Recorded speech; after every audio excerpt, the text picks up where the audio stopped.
Hi everyone, my name is Allie Inclan and I'm a psychiatric nurse practitioner. Today I want to talk to you about how to talk to your kids about a pandemic. This is not something that any of us have had to deal with before, and I've heard a lot of concerns from parents about how do I have this conversation with my kids? What do I say to them? How do I say it? And so today I want to give you a few practical tips on how to facilitate that conversation.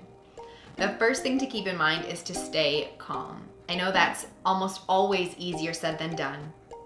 But when you're talking to kids, they may not always understand the words that you're saying, but they do always pick up on the emotion behind those words.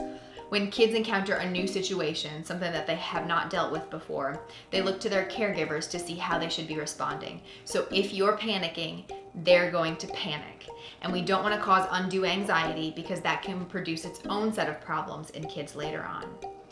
The second thing we want to keep in mind is to keep it age appropriate and as honest as possible. So older kids and teenagers are likely hearing some of this information from the news sources themselves, but younger kids need an explanation. So we want to use language that they're going to understand, and we want to keep it as honest as possible.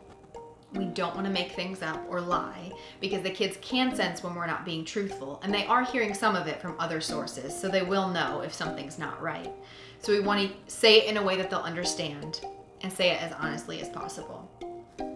The last thing to keep in mind is to try and find the middle of the road. We don't want to make light of the situation and make them feel that it's not important or what they're doing doesn't matter. But we also don't want to catastrophize it and make them feel like they're doomed and everyone around them is doomed.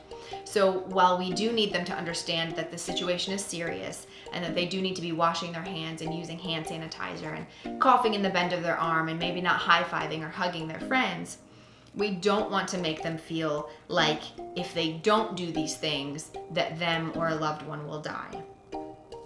So we want to keep it open and honest. We want to use age-appropriate language. We want to find a nice middle ground.